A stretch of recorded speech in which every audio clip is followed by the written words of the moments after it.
I don't know what thank you're you. talking about. I was losing it.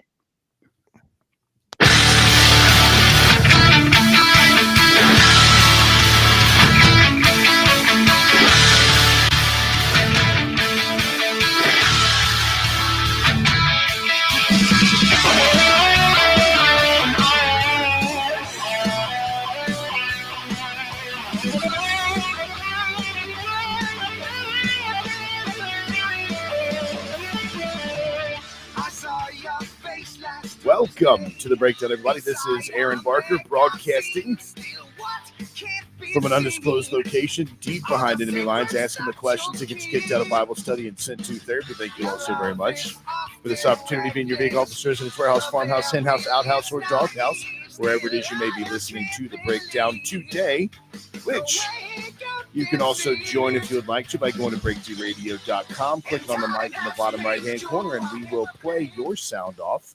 That is right. We will play your sound off live and on. Now, big announcement, by the way. According to that, I forgot to tell you all this before we went live, so you'll have to your shock will be just as shocking as everybody else's shockingness, because it is going to be a little shocking for some folks. You're going to want to get those ears perked up, because we will be talking about that momentarily. You can also join us over on the Crusade channel. Live radio the way it should be, and on mojo50.com. Go to breakdradio.com. You can listen to us live there. Take us with you wherever you go. We are on Rumble as well. And I think, are we on? Did I go to? You are on YouTube, yes. Look at that. I think that was kind of an accident today. But hey, like after last week's, I don't think many people. I can't believe we're even allowed. Yeah, well, the weird thing about those strikes, by the way, the voice you hear is the lovely misinformation herself, Erica Sauer. Welcome, Erica. Thank you for being here. Good morning. And we also have the tinfoil hat wearing bearded pastor, Mitter Brian Jackson. Good morning. Good morning. How are you all folks today? So it's weird the way that they do the whole censorship thing over on YouTube, and it happens like this all the time on other Facebook pages that I'm like an admin on, or have posting rights and such. Is like they'll ping you with something 6, 8, 10, 12 months later. Like, it's the weirdest thing. I started getting hit on YouTube for stuff that happened over a year ago. Now, some of the most recent ones that we had, I will say the most recent ones that I had were based on shows that were recent because of the vaccine talk and all that stuff. But that was like, typically they wait and it comes, several months later. So we'll have to see if one of those little narcs over there. One of those little narcs. Oh man. Yeah. So the little narc. Okay, big stuff to get into today. A lot of stuff to get into. A question specifically for the ladies. So we're going to be directing that towards you, misinformation, here in just a little bit. Also, we're going to be talking about. Wait. Did you just assume her gender? Please assume away. Assume away. Oh my goodness. Yeah, no. Sorry. Yeah. I mean, depending on what time of the month it is, Brian, I can assume your gender. Oh, wow. I mean, men can have cycles, right? As far as like mood and stuff. It's coming right out of the gate. That wasn't me, Pastor. That was Aaron. Oh, that was all me, bro. That was all me. That's and okay. I'm sure I'm going to be getting it too. Oh yeah. Sure. I can't wait. I've got some good stuff for us today. Oh, goodness. I mean, loaded for bear today. Isn't it just weird when the pastor comes in hot? Like, that's it's just weird. Right? It is weird, yeah, but you should be used to it by now. Oh my gosh. Coming in hot, boys and girls. Please to the chum bucket or something. Yeah, we're going to head right into the chum bucket. And don't forget, we'll have that big announcement coming up here in a smidge. But yeah, let's dig into the chum bucket. We're going to plumb the depths of the internet's most fascinating accounts of this life in which we live. And for this one, and for some reason, we have multiple of these today. So I apologize in advance. We do have the view hosts, Miss Sunny Hostin.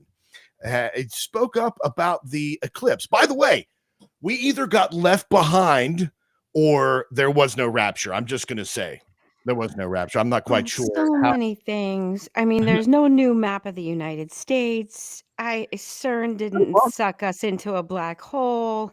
There's no demons crawling out from inner Earth. I mean, You know, I'm go ahead. I'm sorry. I'm sorry. To interrupt I'm you. just I'm wholly disappointed. I just really am. I'm wholly disappointed. I am too. I was waiting for Apollyon to be opened up and all these chimeric creatures come crawling out with scorpion tails, stinging people. I'll be like, "Hey, the dude's hiding behind the rock over there," or something like that. For None of sure, for that happened. sure. I I mean, the was one ready for a part 1 of the zombie apocalypse. I A, mean, I was ready.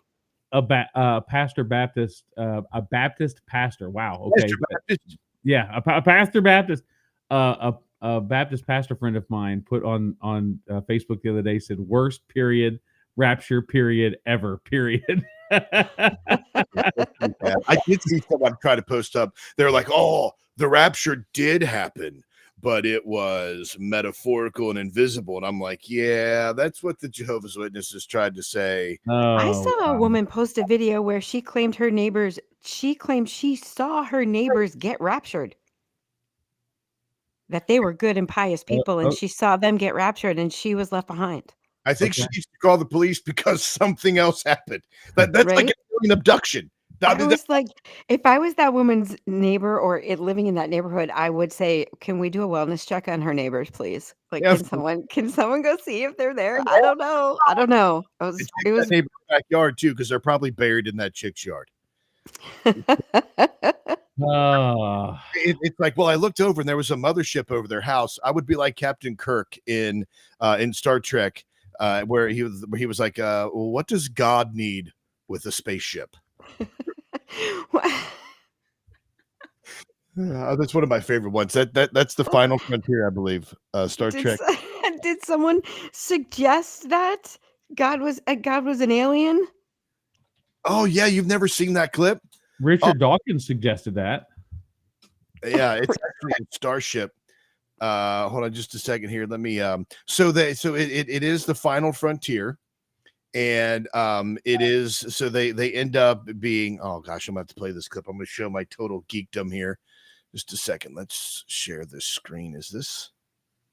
Yeah, that'll do that.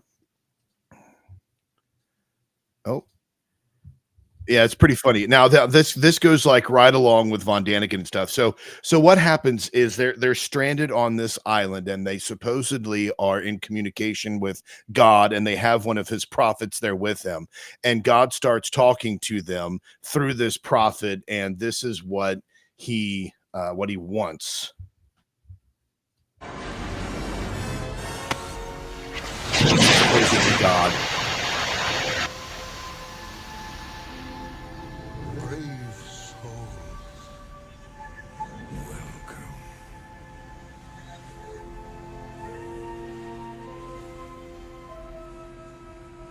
Is this the voice of God? One voice, many faces.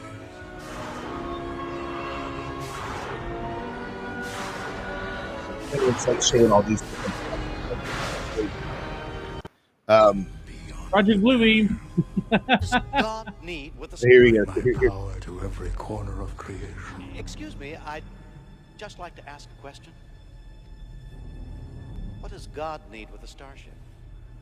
Bring the ship closer. I said, I said. what does God need with a starship? Jim, what are you doing? I'm asking you a question. Who is this creature? Who am I?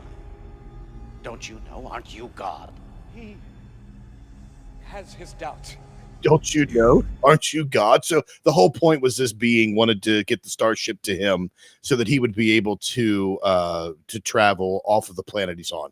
And Kirk, being Kirk, was like, what does God need with a starship? Who is this creature? Well, aren't you God? Don't you know who I am? Anyway, that was there. Okay, here we go. Sunny Hostin. We're going to be talking about Sunny from The View. This is Sunny's this is her scientific conjecture on why and what why the solar eclipse happened. So here we go.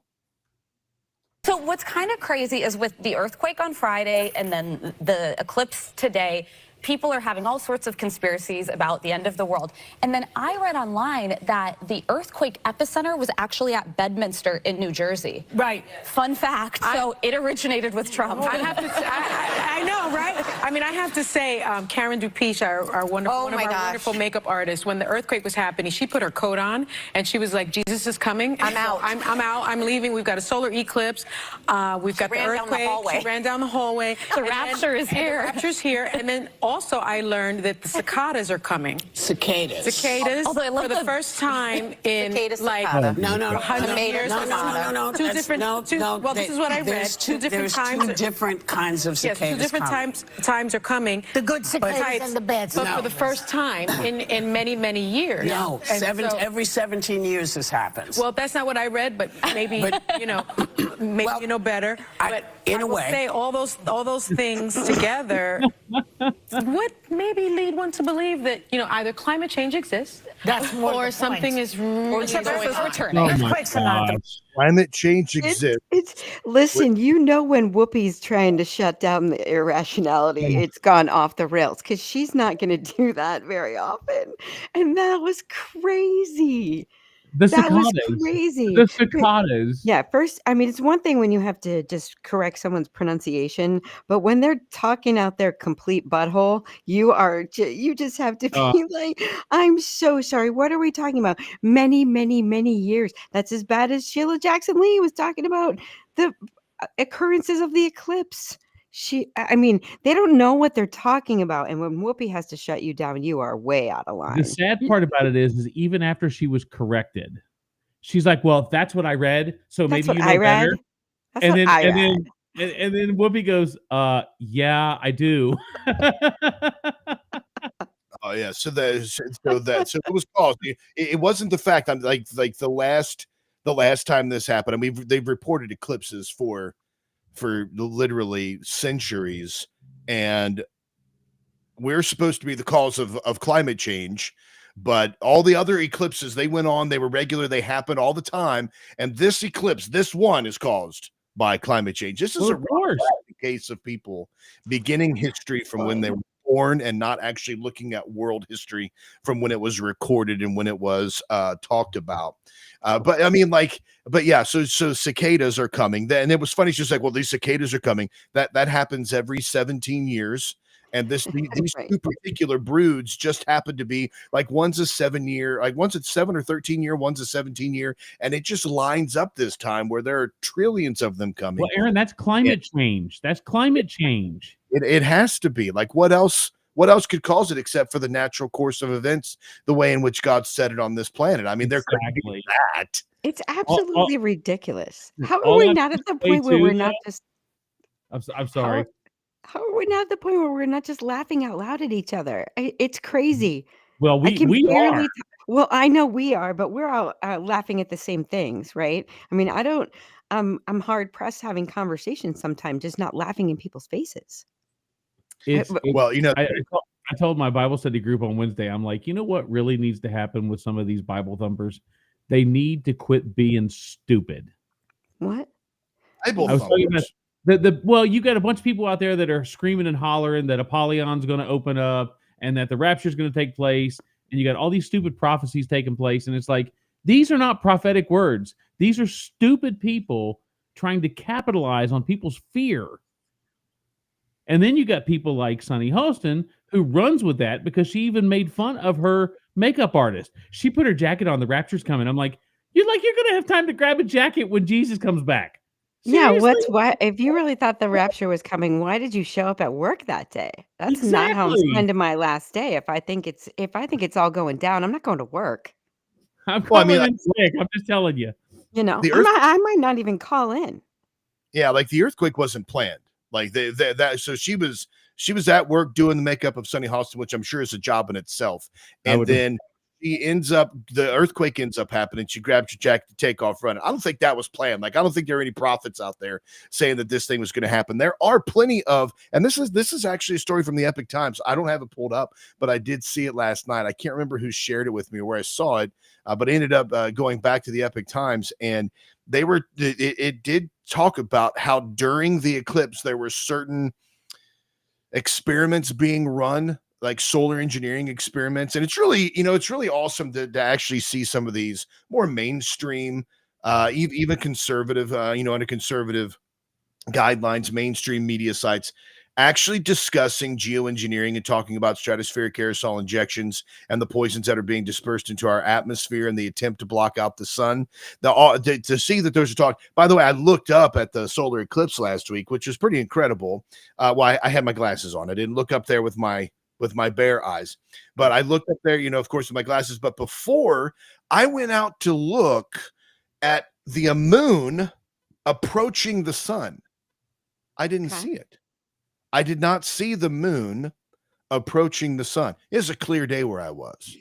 You should have been able, like, if you're looking at the big ball of burning gas right there, and the moon is approaching that, about to eclipse it, to cover it up, you should be able to see that moon. I didn't see the moon. It's just very weird. The light from the sun behind it is too bright. You're not seeing the shadow until it actually overtakes the sun. Yeah, no, that doesn't make sense, because I can see the moon in the daytime any other day, shining right on it, and there was no shadow from the earth that was blocking it out. So if it's right there and it's about to cover the front, why didn't it see it? I'm just saying that's a question that I have there. I did also see the sky full of chemtrails as well. There's stratospheric aerosol. Oh my gosh. I'm dead. Did you not see? I've got pictures. I could show you pictures of. I told my wife. I told Allison, I was like, take pictures of those for me, please. And she did. We both took pictures of the stuff. But so there was that. What was the other thing I was going to say? If I just rolled my eyes instead of calling BS for the amount of times I would want to, out of the statement that you just made, people would think I was having a seizure. They would think my eyes are rolling back in my head. That whole statement is utter ridiculousness. What What do you mean? I couldn't see I'm the glad moon. you said that. couldn't I'm see the glad moon you said coming that. up. Like, what? Are you kidding me right now? There are only certain times during the day that you can see the moon when it's out. It's always there. But there's only certain times of the day that you can see it. It has to be coming at the right angle. And the fact that you couldn't see it approaching until it started to cover the sun makes perfect sense. I don't see how it makes perfect sense if the sun is shining on the moon, if it's approaching the moon. Oh, that was the other thing I was going to say. If it's approaching the moon or approaching the sun in the broad daylight, right there, we should be able to see that. I mean, it just makes sense. But what my daughter and I did, I mean, y'all can't prove me wrong on that. I'm just wondering why. I'm asking a question. Why can't we can prove you wrong every single day? I know. I'm asking why couldn't we see the moon approaching the sun? I could. No, you couldn't. I didn't see it. So because you couldn't see it from where you were with your chemtrails or your cloud cover or whatever you had going on, means nobody else could see it? Show me the pictures. I mean, prove me wrong. Show me the pictures. Anybody in the world, show me a picture. Oh, Michael, don't do that. Michael, don't do that. Oh. Now, see? Okay, hold on. Michael wants to touch on my whole theory that I sent you guys, the complete crackpot idea that I sent you guys that you were both laughing at. So, look, Michael, I'm so sorry to tell you this, but if the earth were flat, something that would have occurred, okay? If the earth was flat and you had CERN and you had HARP both activated at the same time, it would have caused an ellipse, and then you would have caused an earthquake over the New Madrid fault line, and the map of the United States would be completely different.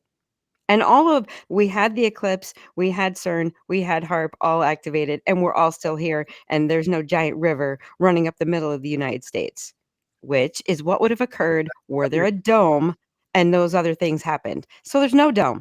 No dome. No dome. We're done. I'm done with it. That's like the worst circular argument I've ever heard in my life. If this happened, this would have happened. Since it didn't happen, no, it's not very circular. Right. But Everything happened except for the dome was not present. Therefore, you didn't have the catastrophic destruction. Period. No, I'm Period. not sure that, Brian. It's not my fault. You can follow the science. This is the conversation I wanted to have. This isn't the conversation I wanted to have. I was asking a question, and what you posted, Brian, that means stupid. It's also a straw man argument. So use intelligent arguments if you're going to argue with people, Brian. That's the best thing to do. Second, the other thing I really wanted to tell you all that. Why are you pointing at me? She's the one's got the argument. You tried to share that stupid meme. That's why. Because it's a funny meme. It's actually it makes no sense. It's stupid. First off, okay. Because first off, that depicts a lunar eclipse, not a solar eclipse. And second, I know that's why it was funny. No, it wasn't funny. There was nothing funny about it. Oh my god! The thing that I redid that I wanted to tell you all about is my daughter is away at college, and I was obviously at home, and we're both big Pink Floyd fans. So we calculated the time, and she was like a minute and a half ahead of us for max. What do they call it? It wasn't like the full eclipse, but it was like max coverage or something like that. She was like a minute and a half ahead of us. So we timed it and coordinated correctly, and we hit play at the same time on Dark Side of the Moon. So as the sun reached max, as the moon reached max coverage of the moon, of the sun, it was the line that said, and everything under the sun is in tune, but the sun is eclipsed by the moon. It was so awesome. It was awesome. So we were listening to Pink Floyd, Dark Side of the Moon, the entire time that the eclipse was happening, which was pretty incredible. Very bohemian of you, Aaron. You can make fun of me on that too, Erica. Go right ahead. I guess the Dark Side of the Moon could not have been coordinated with the eclipse because there's no dome. I don't know. Maybe that's what it is. I'm not sure. I was being very serious. You know what's something else caused that happened during the eclipse that was blamed on it? Not climate change, on the eclipse. A woman was arrested Monday in Florida for allegedly shooting at motorists on the interstate, which she reportedly claimed was at God's direction because of the solar eclipse.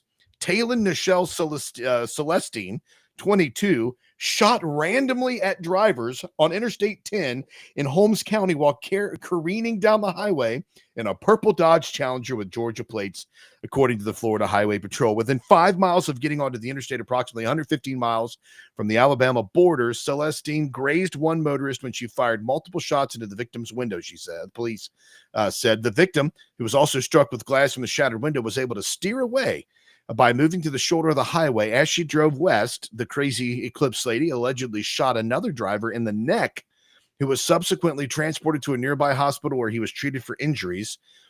Responding to reports of an active shooter, Florida Highway Patrol said they conducted a felony traffic stop around the 96-mile mark where they searched her car. She was taken into custody without incident, charged with attempted murder, aggravated battery, and with a deadly weapon and improper discharge of a firearm.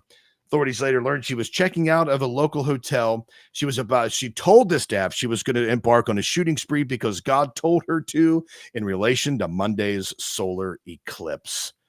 Florida was not in the eclipse's path of totality on Monday, though the people in the state could see a partial eclipse. Experts did not warn of an increased crime risk. So there you go. There's another weird thing to chalk up. Some lady goes crazy saying God told her to shoot people because of an eclipse.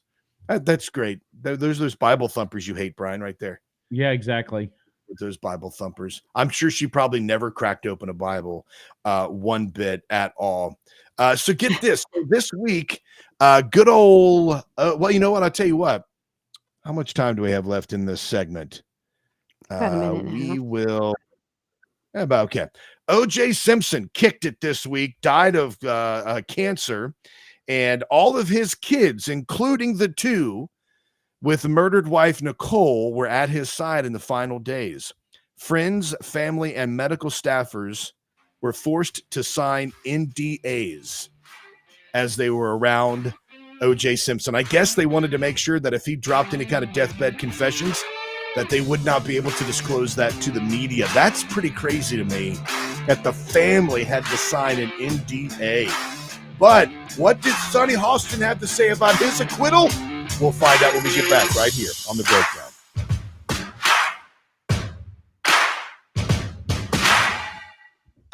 Ask little questions that get you kicked out of Bible studies and sent to therapy. You're listening to The Breakdown.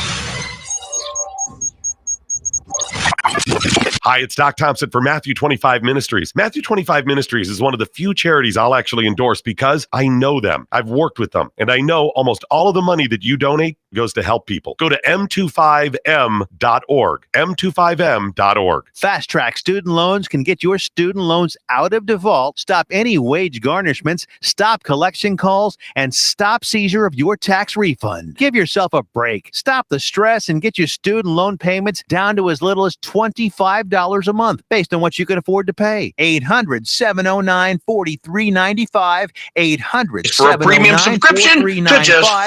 800-709-4395. 800-709-4395. Why have thousands of aspiring authors teamed up with Christian Faith Publishing to publish their book? Because Christian Faith Publishing is an author-friendly publisher who understands that your labor is more than just a book. We provide authors freedom and flexibility throughout the publishing process, professional book editing, award-winning design, and some of the highest royalty structures in the publishing industry. And as always, you will retain 100% of the rights to your book. I was looking to find a company that I could trust, one that assisted in the editing process completely.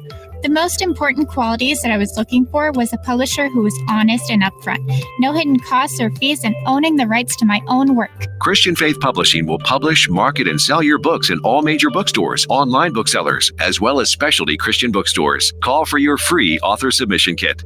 800-978-4812. 800-978-4812. 800-978-4812. That's 800-978-4812. Oh, hi. Didn't see you there. I was busy eating this delicious meal from preparewithmojo50.com. You look hungry. Do you want some? Of course you do. Get your own. You can go to preparewithmojo50.com. That's preparewithmojo50.com. You can't have mine.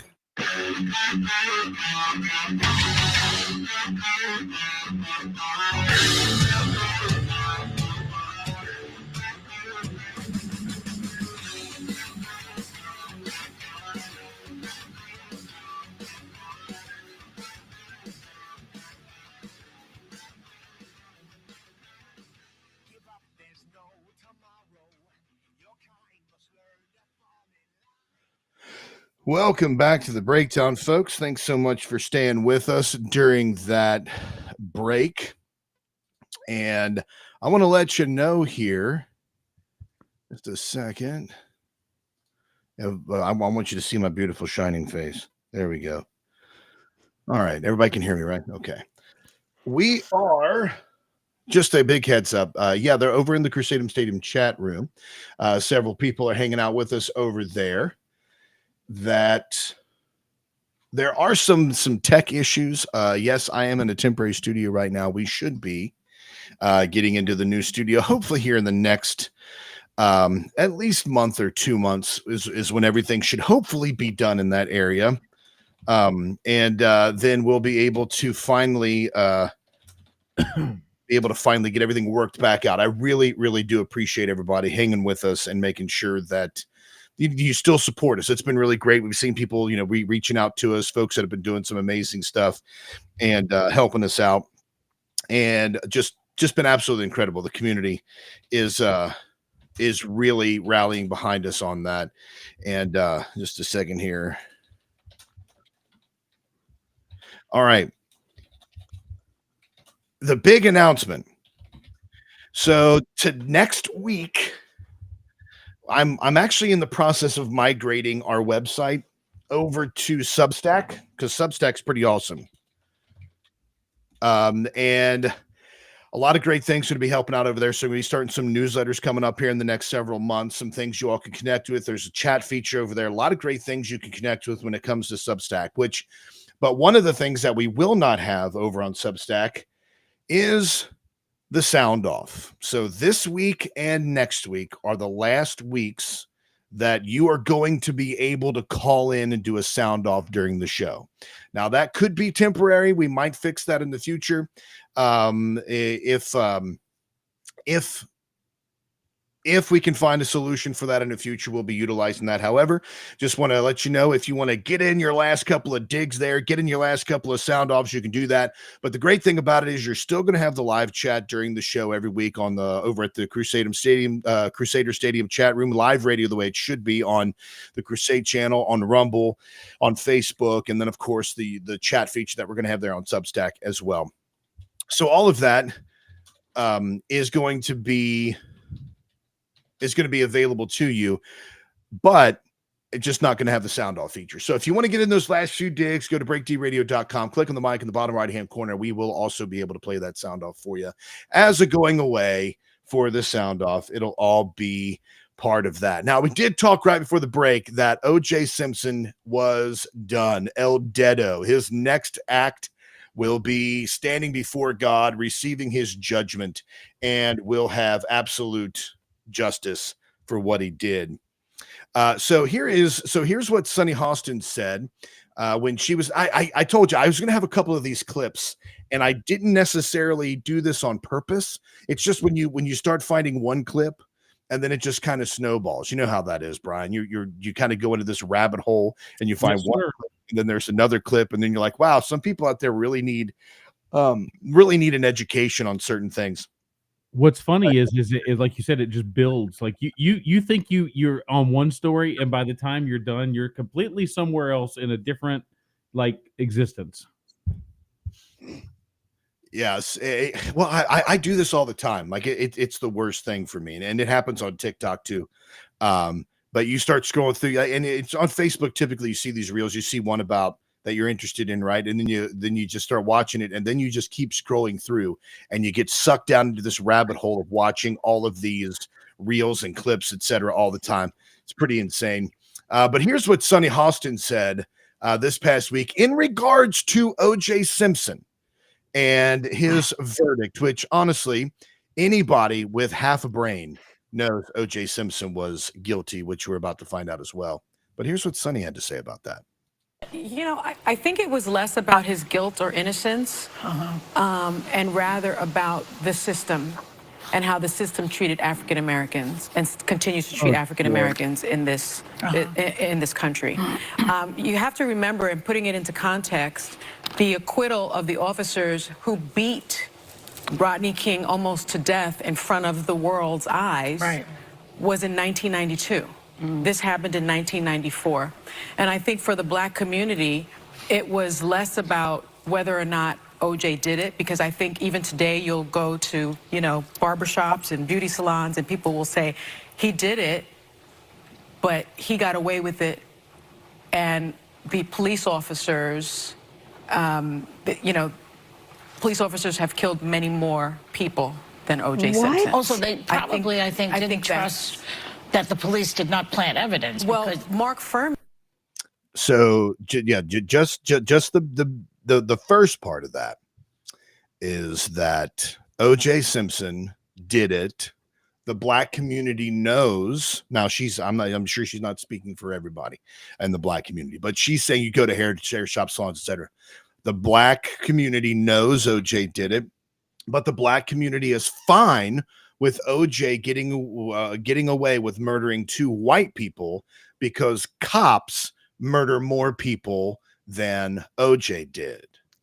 I do not understand the lack of ability to open a book or do the simplest search of statistics that will tell you that the most responsible party for Black people dying is other Black people. And I'm sick of it.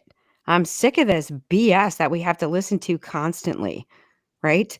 Somebody needs to be calling these people out for it. It's disgusting. What are you talking about? It's okay that this rich guy got away with murder because he was Black, and Black people are mistreated by cops. So it's okay that he got away with murder. How does that make sense to even a 7-year-old? I mean, I can explain that with donuts to a child, and they're going to understand it. Yeah, It's just ridiculous. And it does speak to the massive inability for some folks to be able to even conceive of justice. Because OJ, when you're on trial, you're not on trial for an entire people group or population. You're not on trial for other crimes being committed. You are on trial for the crime you committed. There are even cases where a murderer is being tried for multiple murders.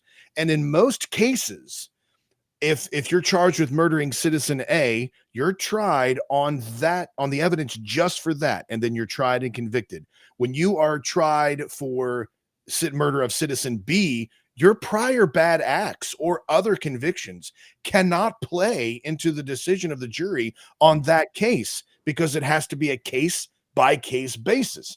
And in this situation, they're saying, forget all that, throw all that out, let OJ go, acquit him because cops are bad. So justice for two people that were brutally murdered is out the window, simply because OJ becomes the representative for the entire people group or population. Yep.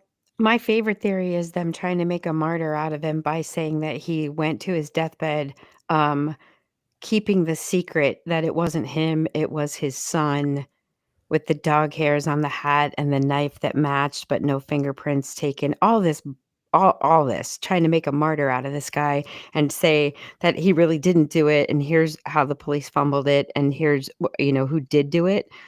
I think that's ridiculous. There's also a tweet out there. You can find pictures of it because supposedly it was deleted, but there, can I say a bad word? Well, I mean, like, try not to. Okay, so I'll okay. So he supposedly sent a tweet that you should be able to find, not on his account because it's been removed, but it said, "I did that." I don't know how to abbreviate that word, but that was all it said. O.J. Simpson. That was his last tweet. Yeah, that And was. but was it? But was it like I don't believe that. I do believe that they had to sign an NDA because he had some sort of confession on his deathbed, and they wanted to make sure that nobody in there was going to come out and say anything, whether it was I did it or whether it was I know who did it and here's who did it, and that's how I wrote the book. Either way. That whole book, when you look at the book that he wrote, If I Did It, that was his confession. Right. And if I remember correctly, the Goldman family sued him. They got the rights for that book and they published it as his confession.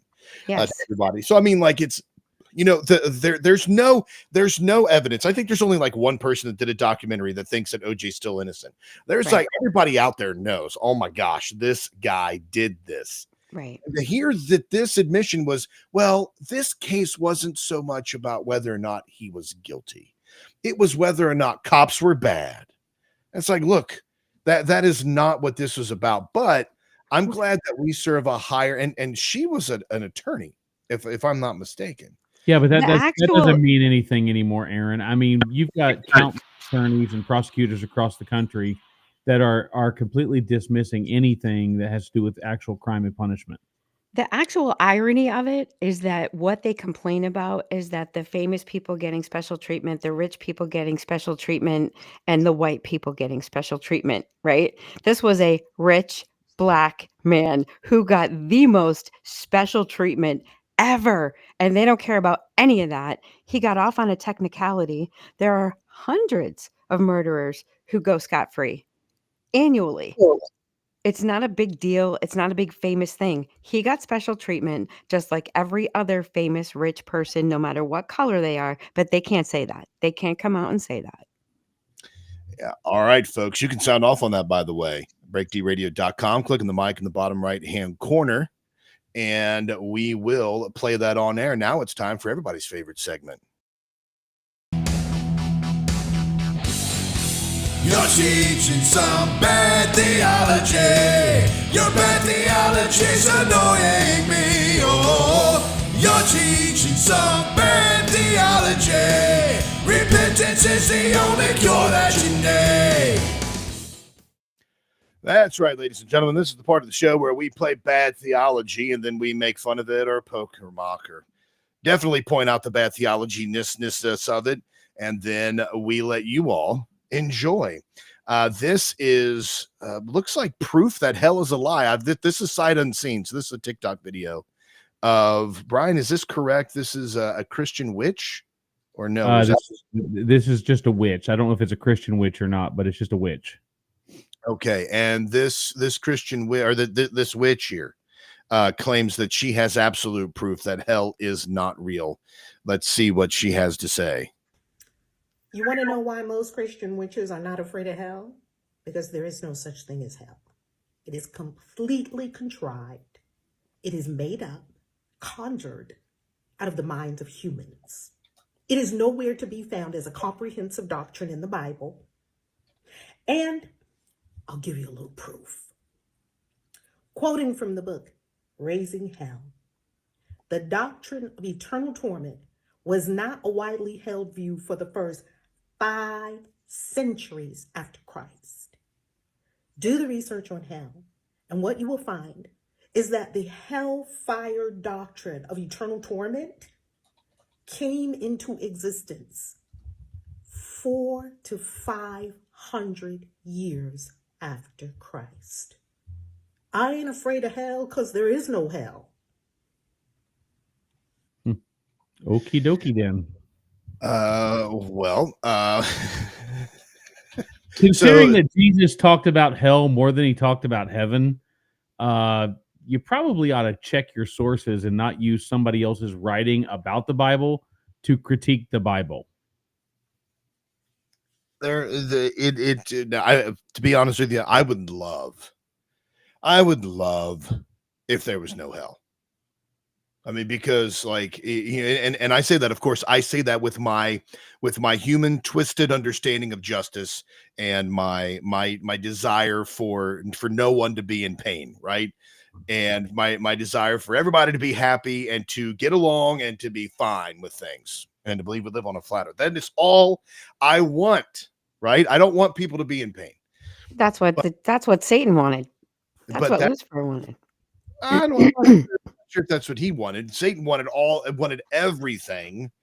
He wanted everything to be for him instead of being for God. But to look at this situation first, there are 2 things. She says that the doctrine of hell did not come into Christian theology for 500 years, right? But the Old Testament was written thousands of years ago. It was in regular use by the disciples and by Jesus Christ himself. And in Exodus 22:17, it says, "You shall not tolerate a sorceress." In Leviticus 19, it says, you shall not practice divination or soothsaying. And it says that a woman or a man who has a ghost or a familiar spirit shall be put to death. That's pretty clear and cut when it comes to witches and witchcraft and using divination and mediums, etc. I mean, that's what it talks about there in the scriptures. Okay. In Revelation, it says that the smoke of their torment ascendeth up forever and ever, and they have no rest day or night, who worship the beast and his image, and whosoever receiveth the mark of his name.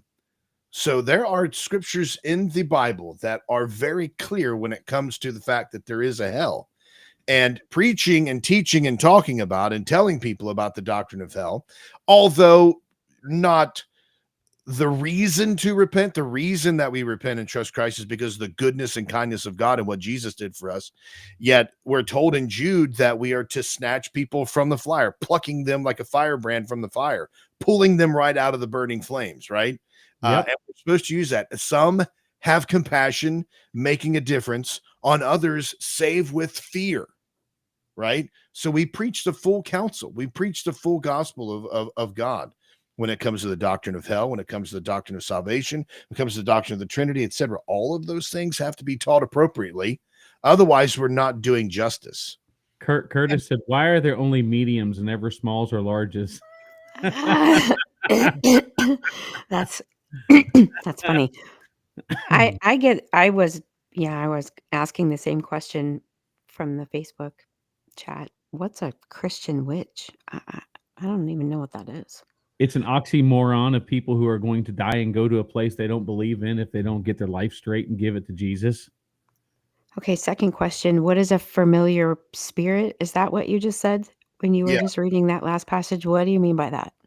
Familiar spirit would be like what we would look at as a demon or a ghost, something like that. So all of these are derivatives. All demons, and according to the Book of Enoch, demons are the Book of Enoch or the Book of Enoch. The demons are the disembodied spirits of the Nephilim that were killed in the flood. So there are demons and familiar spirits. So one of the other ways I like to look at a familiar spirit is when we talk about infestations, hauntings of certain places. There are demons that exist there. There could be ghosts. I'm not saying that there can't, but a familiar spirit would be someone that knows so much. They are familiar. They know so much about people or things, and then they use that to entice people, or they use it to manipulate people or give false information to lure people into doing stupid or evil stuff. So that's all. I mean, it's all part of that spiritual warfare there too.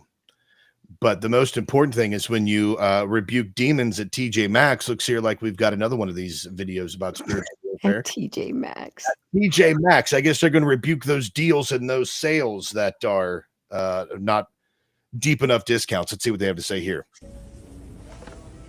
Zodiac collection, essential oils. How do they even know what a demon smells like? That's what I want to know. You want to infuse your house with a spirit? What does the Aries even smell like? Trash, garbage? I rebuke this. I rebuke this. No. This is witchcraft, and to think you're gonna let this into your home to influence your child. I think this is We got a magic wand. We got a crystal ball. We're not gonna do that. Not today. Not We're not indoctrinating our kids today. No. I rebuke you. The blood of Jesus, crystals cannot heal you. A shiny rock cannot heal your body. The blood of Jesus heals you. Just keep seeing. This is where all the witches must go, because I'm just telling you, astrology. No. This is for kids. No. This is for children.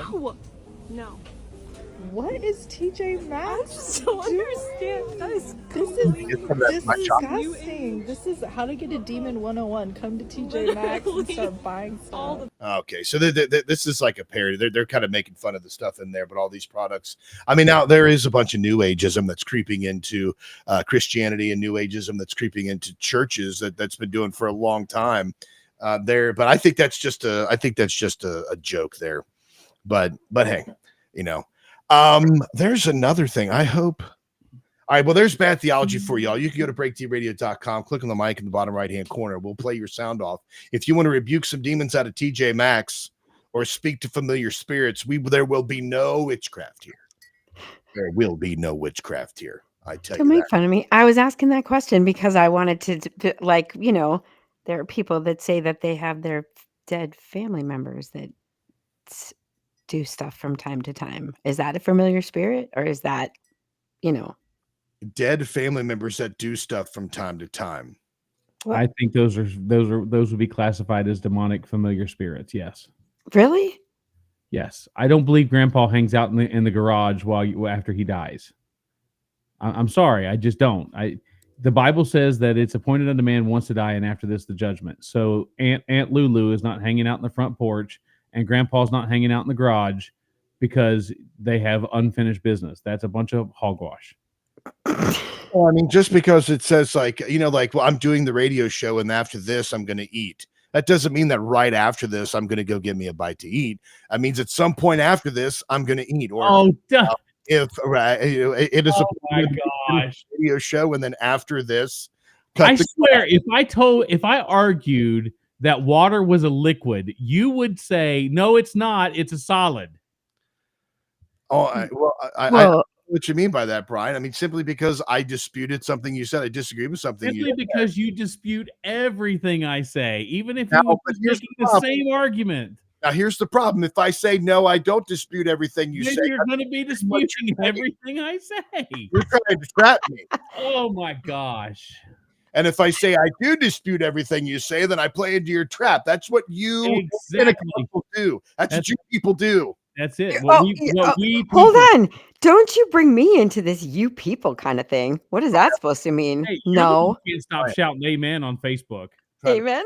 All right, folks, you can click on the mic at the bottom right-hand corner. Leave your sound off. Michael Berry says over in YouTube chat, Jack Daniels is a spirit, and when you talk to your bourbon, you're talking to a familiar spirit. Yeah, that's I mean, I'm not going to disagree with that. Oh, man. All right, so now... I don't talk to my bourbon. Whatever. I think I'm going to go ahead and do this story here, Brian, only because I know it's probably going to annoy you.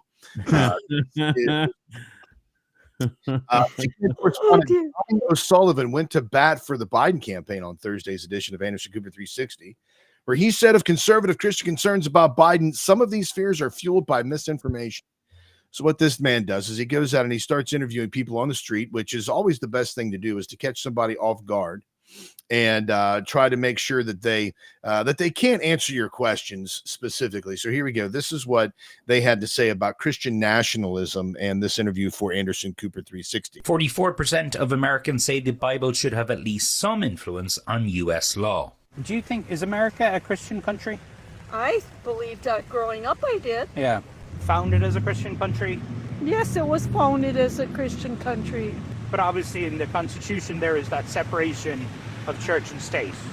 Well, yes, but then there's also always, when I went to public school, we were allowed to pray.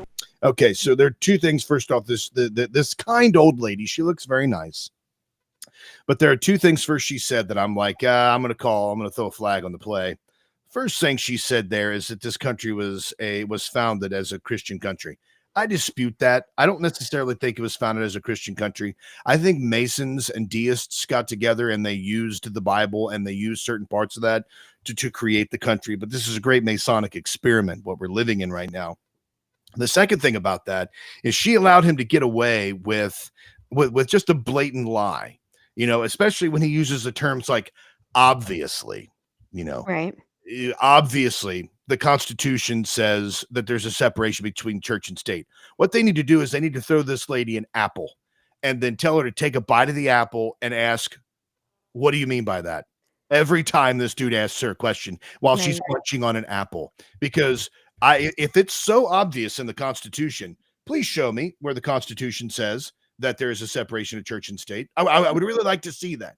It doesn't. It doesn't. It doesn't say that in there. Anything. It doesn't say anything about the separation of church and state in the Constitution. There is no that was a letter, as everybody knows. That was a letter written by Thomas Jefferson that was outside of the Constitution. It was not used. Do you realize that? Those letters were used. Not even the preamble is part of the Constitution itself, meaning that it has no effect on how you interpret the rest of the Constitution. Right. So when you try to even go outside of that and utilize letters that were written between two people to say that that we should have the separation of church and state, it doesn't exist. What they're trying to do is they're trying to paint Christians as being nutbags. The whole point of this is to talk about Christian nationalism and stating that Christians are crazy. They're wanting to rule this nation as a theocracy. Now, that is our goal as a Christian. That should be your goal, to eventually have the country led by Christians. But the difference between that approach and Christian nationalism is that Christian nationalism is a top down rather than a bottom up. Christianity looks at the bottom up. We move through the ranks. People get saved. They go into positions of power in your local community governments, your state governments, federal, etc. And then you work up and then you change it from the bottom up, starting with the family. Whereas Christian nationalism says, hey, everybody's going to be like this.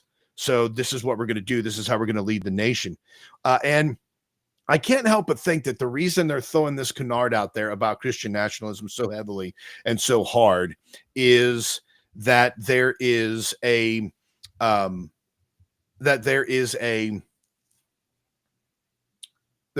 desire to make Christianity on par, and they've been doing this for a long time, to make it on par with jihadism or radical Islam, right, where it's a theocracy. Now they paint people as being radicals, and they're saying that that it is now necessary for Christians to take over the country, and they're going to have their very own Christian jihad there. Right. Well, that's why the big term Christian nationalist is being purported in all of the mainstream media.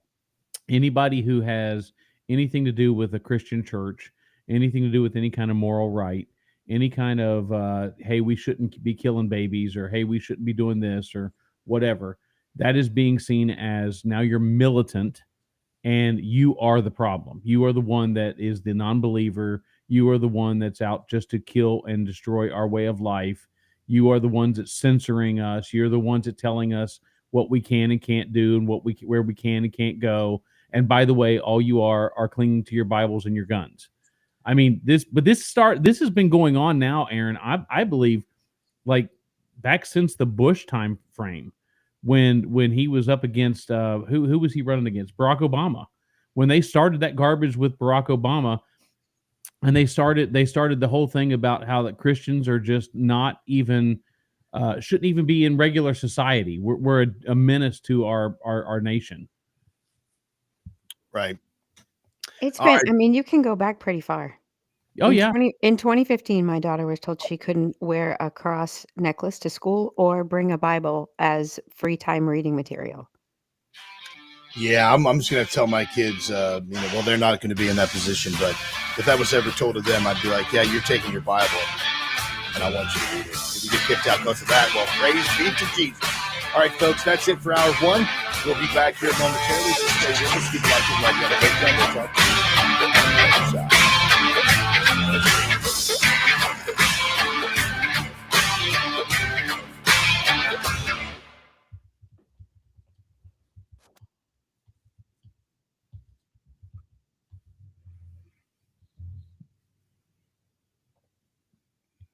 All right, folks, I think we're good.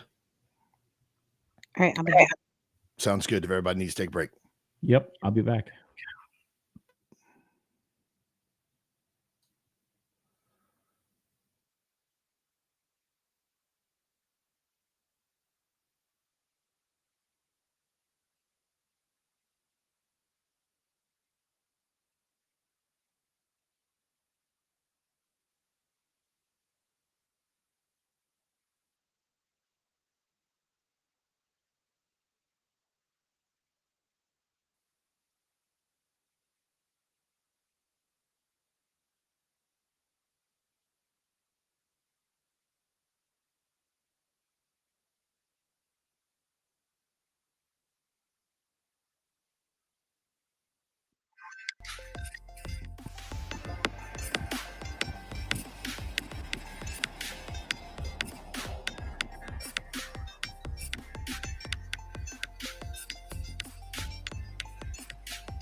All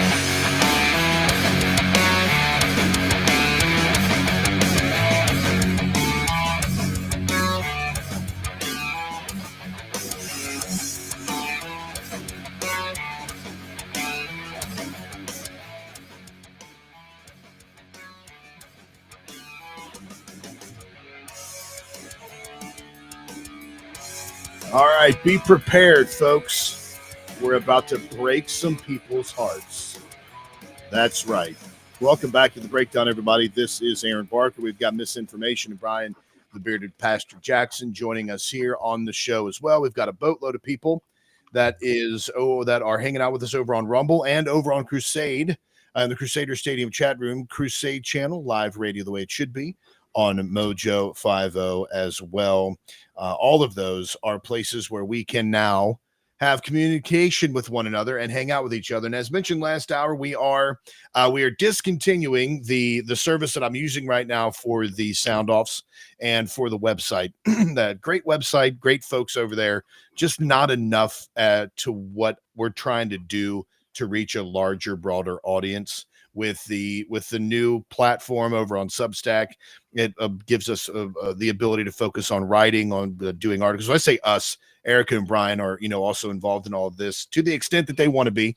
We'll be writing there, producing some. Hopefully, once I get settled in the new studio, be producing more shows and more content to have out there as well. And I've already got some ideas on newsletters. I want to do like theology newsletters, some paranormal newsletters, some odd newsletters, some Flat Earth newsletters, all that stuff, all those things, just to let people know. I'm in. I can't wait. Oh, I bet that's gonna be great. It's gonna be great. I'm gonna have a lot of fun over there doing that. So this show and next show are the shows that you have to submit your sound off, and then after that, we will be doing exclusively over there on Substack. Right now, until we get the domain and all that switched off, the domain is aaronbarker.substack.com. So in one of the developments over the next few weeks, next few months, is we're going to eventually have the Break D Radio over there as the domain for that as well. But all of that, again, is just slowly happening. I figure this year has brought some very interesting changes for my family and myself. And I'm looking at things and do it with a different perspective and trying to think about how to grow the show, how to expand the show, how to get more people, just to get the conversation started about multiple things.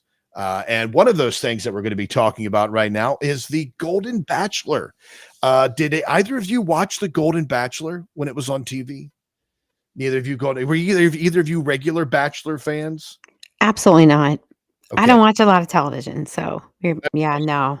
Yeah, you watch like those faux championships and all that stuff. So like, I never watched The Bachelor either. I didn't watch the. Oh my gosh! Now those facial expressions you're making there to what I said, is that like a way that you exhibit your neurodiversity? That's me not swearing on air. That's what that was. That was me not swearing on air. We're gonna have to start calling you Swearica.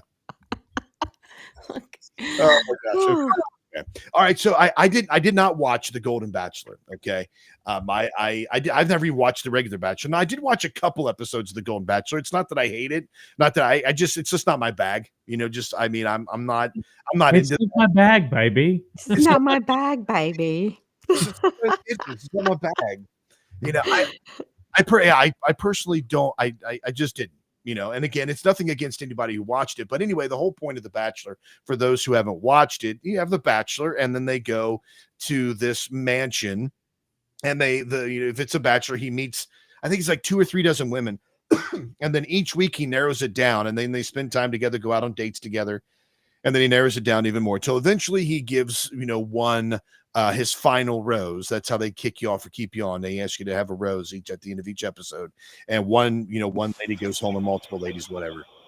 But in the Golden Bachelor, what differentiated that was these were older folks in their golden years, right? Right. So I can't remember how old the guy was. His name was Gary. I can't remember how old he was, but he was a widower, and his wife had passed away. So it had been a couple of years, and they had approached him about doing the show, and they brought him on the show to do it. So he ends up going through the show. And if you haven't watched the show, I don't really care if you get this spoiler because it really doesn't matter. So Gary Turner was his name. He ends up hooking up with this woman named Teresa Nist. Everybody loved it. Everybody went crazy over it. Not everybody, I mean, the three of us did. People were going nuts over it. They got married on live TV on ABC. And then they made this announcement this past week that they are, in fact, getting a divorce. Yeah. Married January this year on live TV, and now they're getting a divorce. Did you see the backstory of this? Like, this guy's a big time dirtbag. I saw some things about, like, he was a restaurateur. I saw some things that he wasn't exactly as he presented himself to be. There was an expose written on it. He was kind of a womanizer or something like that. And a bit of a control freak too. Like, you know, had like very strict rules for apparently a girlfriend he had had after his wife died, and she moved in with them, I think. As the story goes, his rules were for her were militaristic, and when she decided to speak up about it, he kicked her out. Wow. I think he has a bit of a, yeah. I remember this story coming out that he was a bit of a dirtbag. Wow. I remember hearing something about that. Right. I think it was either towards the end of last year or the beginning of this year, like right before the wedding. There was a big expose written on it in like Variety or something like that I heard about.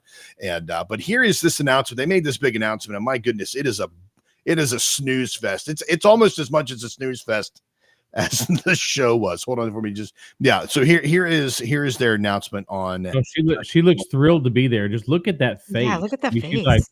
She's the reporter. Although that's just a pause. She could have been just in between expressions. We don't know. Yeah. This is the reporter that's about to interview him. Here you go. It's been a couple months since your wedding, and you have some news to share. We have received so much love and support from so many people who watch The Golden Bachelor, and I don't think we can tell you how many people told us that it gave them so much hope. We want none of that to change for anybody. Teresa and I have had a number of heart-to-heart conversations, and we've looked closely at our situation, our living situations. Like just the droning on and on, like listen to him. He's like a robot. This dude creeps me out.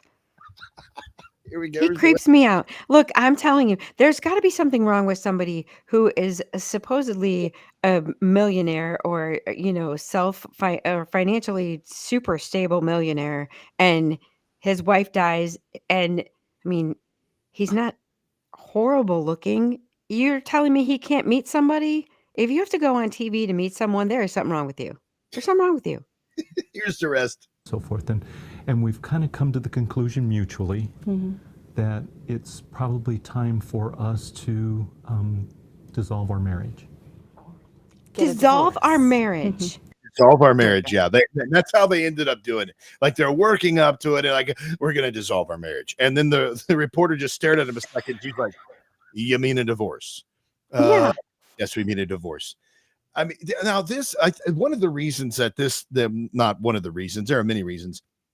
I look at shows like this, and it really does affect the way marriage is being viewed in society today. Now, I don't know this guy's backstory. He could be the most incredible man ever, or he could be the worst dude ever. Like, as mentioned, I didn't watch the show. I watched a few episodes throughout, or, you know, just some caught up on stuff and was kept up to date.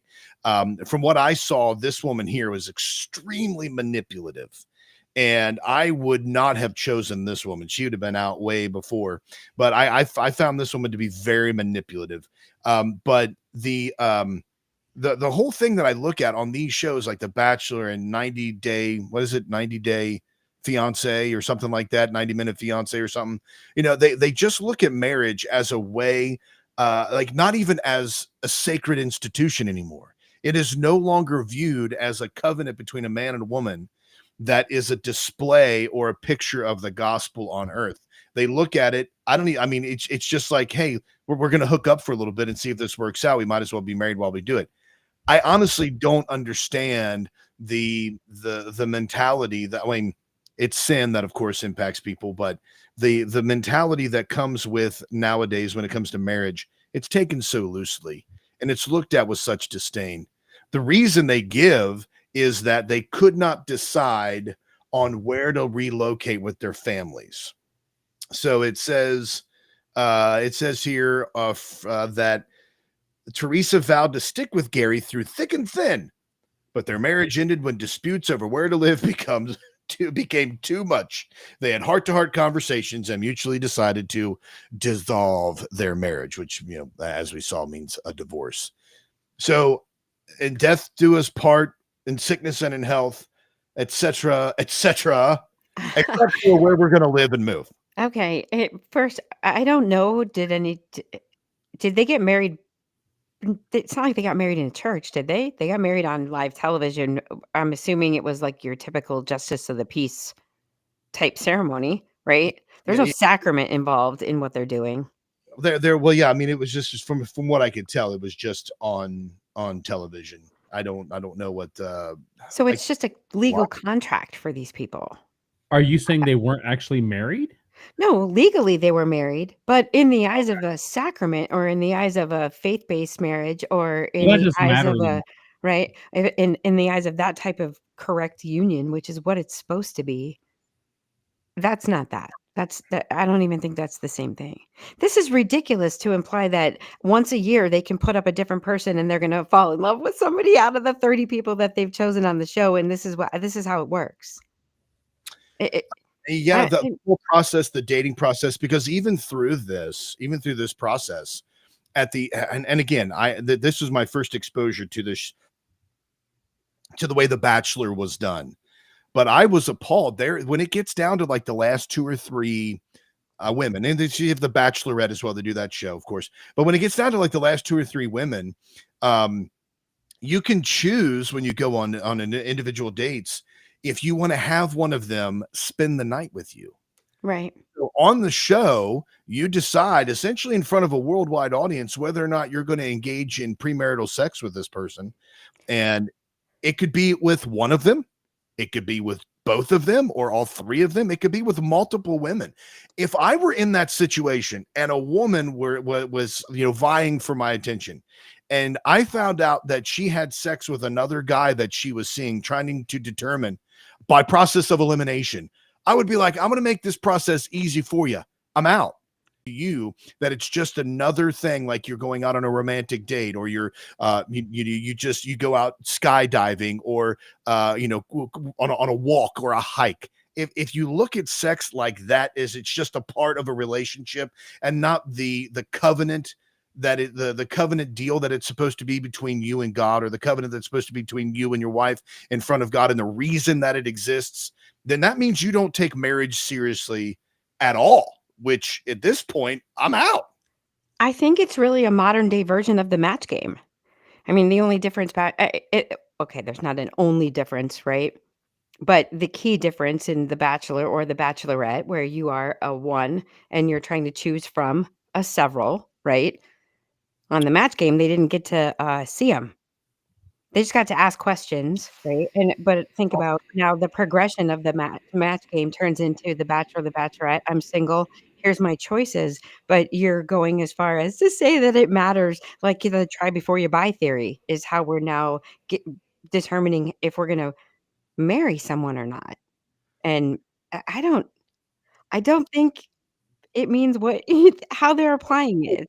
Correct. It's incorrect. You keep using that word, and I don't think it I means don't think what it you think it means what you means. think it means. Right. And honestly, Erica, that's what marriage is broken down to right now. In our society, marriage can mean anything that somebody wants it to mean.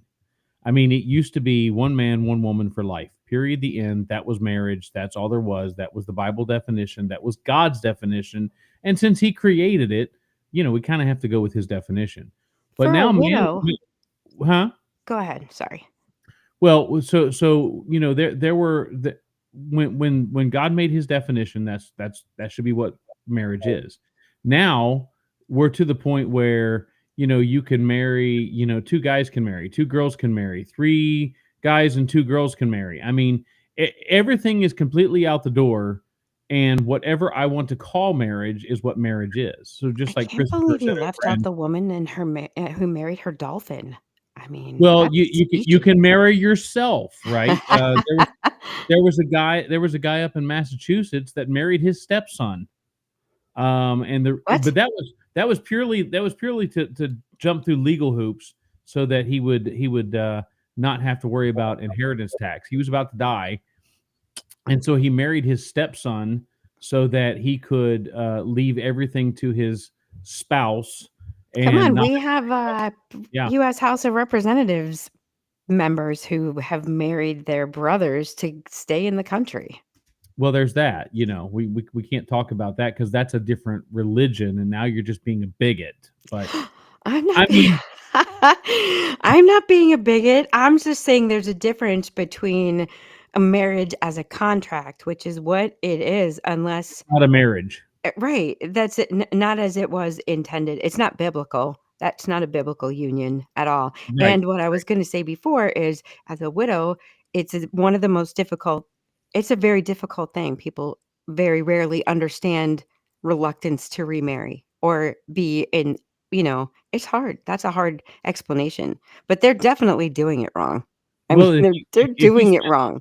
you spend much time on TikTok, there's this whole movement about guys that have their lives together that are not seeking marriage because why? Because there's no commitment anymore. There's no decision to be in an involved and committed relationship. So why do I want to give half my stuff away? Why do I want to upset my entire life? What's the point? What's the purpose? And it's kind of crazy that people are defaulting to that, but I mean, it's understandable because anybody can have a divorce today for any reason, and there doesn't need to be any justification whatsoever. Cultures go through different swings, correct, right? But we have a Mhm. lot of weird, you know, there's a lot of weirdness that's been allowed to go on for a long time that people just sort of talked about, not even in back rooms, but maybe not, definitely not on from the pulpit. You don't hear people condemning all of the polygamist behavior. You don't hear Right. people condemning, the infidelity behavior. They just, you just sign the Or the divorce papers. bestiality behavior, yeah. Right. You don't hear people talking about that or condemning that in a way that it would preserve the sanctity of what traditional marriage and biblical marriage is supposed to be. I don't know. There's I nobody out there remember defending it unless you're sitting in the church in a group where that's the subject being discussed. I Maybe. remember, Rush Limbaugh saying this back in the '90s, and it stands to reason today. He said, "Once you allow same-sex marriage, Katie bar the door because everything now comes into play as an option." And he was right. So Peter Seraphine writes on the Facebook chat, he says here, marriage has become nothing more than a partnership contract. Like any legal contract, it can be dissolved. Chris Branham says marriage is not taken seriously. Make sure you understand your partner's view of what marriage is. Do not be unevenly yoked. Absolutely. I agree. Let's see here. We have Stephen saying, these are all on Facebook, by the way, the Facebook chat. Marriage isn't taken seriously anymore. Of course, we see that. Also, we were talking about that recently. Then let's see if there's anything else over here that we can pull up. Anything over on Kathy in the Berg over on Rumble says a modern day Sodom and Gomorrah. And then most reality shows are fake. Who said that? Sorry, it jumped on me. Kathy said that most reality shows are fake. Yep, it is actually. There are a lot of that stuff that is staged, a lot of that stuff that's scripted. I watched, and I love Duck Dynasty, but I watched that and I'm like, that show's so scripted. There's so many things in there that they've sat down and talked about. I mean, a lot of that's probably not as spontaneous as we would think.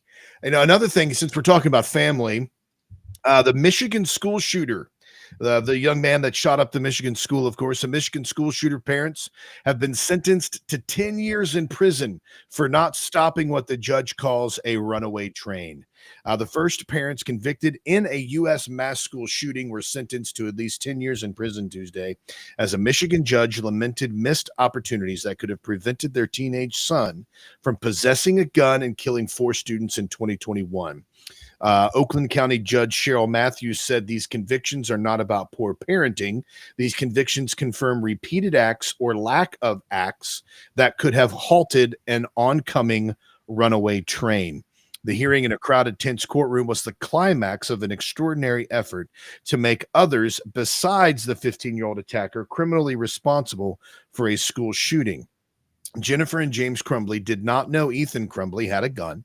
He called it his beauty in a backpack when he was dropped off at Oxford High School, but prosecutors convinced jurors the parents still played a disastrous role in the violence. The Crumblies were accused of not securing the newly purchased gun at home and acting indifferently to signs of their son's deteriorating mental health, especially when confronted with a chilling classroom drawing earlier that day.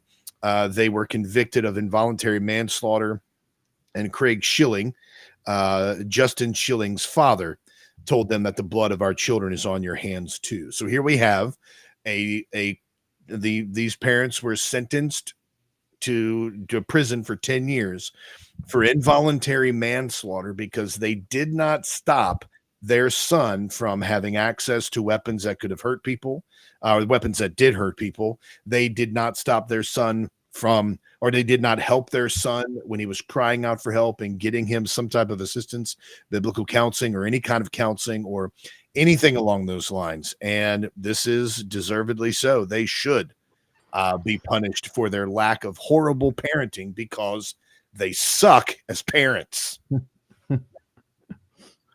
I'm not going to say anything because we've already argued about this. Oh, come on. This is a talk show. You have to say something. I don't like it. The only thing that they are responsible for they were irresponsible for not doing was getting him some mental type of counseling because he was supposedly, allegedly, directly asking for it. I mean, I think they showed the tweets and the texts. Not Otherwise, you cannot hold. You can't hold other people responsible for an individual's actions. I like what Christopher Branham said. He said, "Why stop there? Let's prosecute the principal, the teachers, and the guidance counselor." Yeah, How about the the school school board? board. Detector? Exactly. I How about kind the of school agree. counselor for not correctly diagnosing his mental issues that should have been Exactly. seen when he's there for 8.5 hours out of the day? How about the friends who might have known anything about this kid's behavior that didn't do anything? Let's just go after all of them because they all deserve it if the parents deserve it.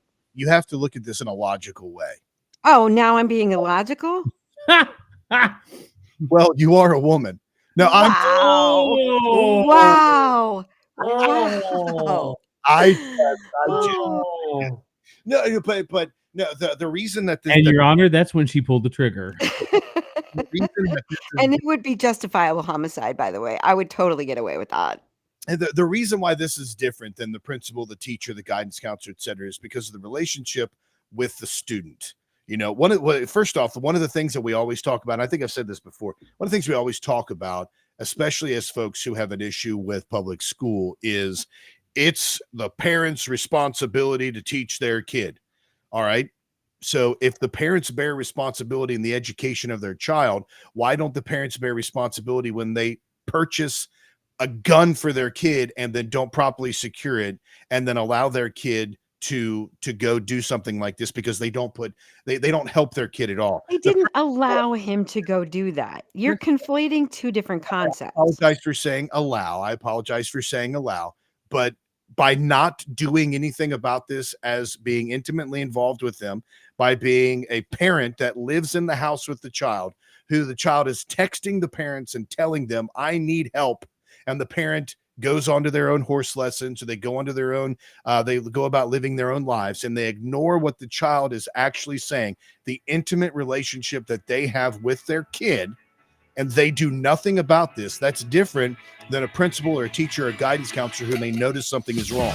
Because that principal, teacher, guidance counselor probably would have stopped if they could this happening in their school. But we're going to talk about this and other stuff when we get back. People are getting that on the radio.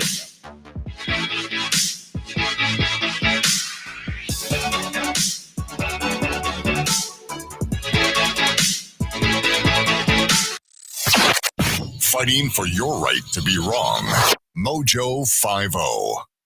Supply chain disruptions, shortages, panic buying. Unfortunately, they've all become facts of life in 2021. The good news is you have preparewithmojo50.com as a hedge against all the craziness. At preparewithmojo50.com, not only will you find emergency food supplies. Remember when that seemed like a fringe conspiracy theory thing to do? Not so much anymore, right? Not only will you find the emergency food supply, but also water filtration, air filtration, all sorts of other tools that you can use in the event of an unforeseen situation or emergency, which with every day that goes by seems more and more likely. Better to have it and not need it than need it and not have it. Preparewithmojo50.com. If you want to keep food on the table, if you just want to maintain some sense of normalcy, preparewithmojo50.com is the answer. Preparewithmojo50.com. Let's be honest. Wheelchairs are heavy, bulky, and ugly. If you carry a wheelchair in your car to take care of a loved one, you know how hard it is getting that clunky, old-style wheelchair in and out of your car. Introducing the Feather Chair Wheelchair. At 13 pounds, it's the world's lightest wheelchair. It folds in seconds and fits neatly in your trunk, backseat, or closet, so you can take it everywhere. And it's only available right here. Order yours today and get a free wheelchair case, a $50 value, yours free. The Feather Chair. The world's lightest wheelchair is just $4.99 with easy payments as low as $16 a month. Sorry, no Medicare or insurance accepted. So call right now to order yours. 800-823-5826. 800-823-5826. 800-823-5826. That's 800-823-5826.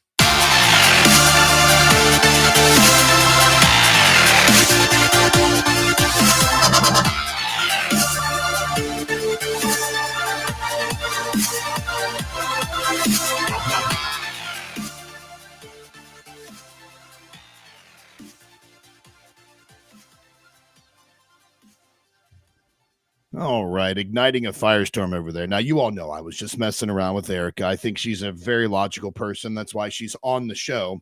So I do think you're logical, Erica. I apologize if I hurt your feelings on that. Hey, wait, I didn't even say anything. You don't have to apologize to me. Don't imply that I'm fragile over here. Well, again, I do point to your gender. No, I'm playing. It's a joke. All right, so over in the chat room on this particular one, Iacona says that still doesn't make them guilty of involuntary manslaughter. Being bad parents doesn't justify this judgment. We don't know what they had going on themselves. There is a story, actually, while she was on trial. The story was released on the New York Post. We actually covered this exact story, this exact article. The mother had an affair with a firefighter. They had sex parties, and this must have been an open marriage. Either that or she was openly having an affair while she was doing this. And she claims to have only met him during work hours.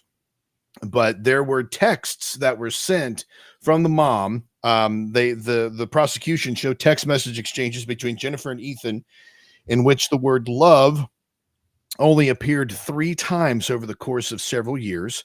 Prosecutors also showcased excerpts from Ethan's journal in which he wrote, "My parents won't listen to me about help or a therapist, and I have zero help for my mental problems, and it's causing me to shoot up the effing school." These diary entries seemed to come as a shock to the mother, who said she felt like she had an open door. He came to me about anything. She said she had never read her son's journals before or monitored his internet activity, which that's also just a bad parenting as well. Check your kids' phones. It's not an invasion of privacy. Check your kids' phones. And I'm sure everybody would agree with that. But he is responsible. The young man is responsible for his own actions. I agree 100%. I don't think that he should have any leeway whatsoever. He chose to take this weapon. He chose to go into the school. He chose to shoot these kids up. He chose to do this. Now, his parents weren't his only recourse, right? He could have gone to the principal or the guidance counselor. He could have gone to his local pastor, his church, parish, etc. He could have done something. He was reaching out to his parents, and they weren't reciprocating that. I don't know. I mean, from The what I can, charge is wrong, though. You can't. A plus B does not equal C in this situation. If he had killed himself, the parents could be held culpable because of the neglect and what would have been perceived as maybe like the ideological abuse, the sex parties, if that was all going on, right? But I mean, what are okay? That bad behavior would have led to him being affected and not being able to have normal sexual relationships or normal man to woman relationships or whatever, right? There's that effect of that. The negligence of him asking for help and not getting it. The two things. Even if he had gotten the mental health, you don't know that would have stopped him from shooting up the school. right? And number two, they didn't make him shoot the school. He chose to do that. If he chose to hurt himself, they would have been responsible. But they're not responsible for him choosing to take out his anger on other people. Well, that's what I was going to bring up, Erica, is the whole point about how does my mental health make me have to go shoot up the school? Right. What does that? I mean, I could see it if he killed his parents. Yeah, exactly. Or if he killed himself, they could be held responsible. So he But could be responsible if he hurt him. So the parents could be held culpable if he hurt himself. So yes. if you apply that same logic to himself, which is self-murder, why is it not applied to other kids if he murdered them? I think your argument just fell through there, Erica. No, it did not. That's not did. self. No. You can't make the connection between I was neglected by my parents and abused by my parents, so I'm going to go kill people. No, I was neglected by my parents, so I'm going to kill my parents. Yep. I was neglected by my parents and abused by my parents, so I'm going to kill myself. Yep. But taking it to the level of involving people who have nothing to do with your abuse or your trauma is not, I'm not going there to hold them responsible for what you did. Negative. Well, I think that there is but with what you're saying, a little bit of conflation here. And when I say that, I mean, maybe not necessarily conflation. Maybe there's just blurring of the lines here, because he independently, let's just move it. Independently, Ethan Crumbley is responsible for his actions.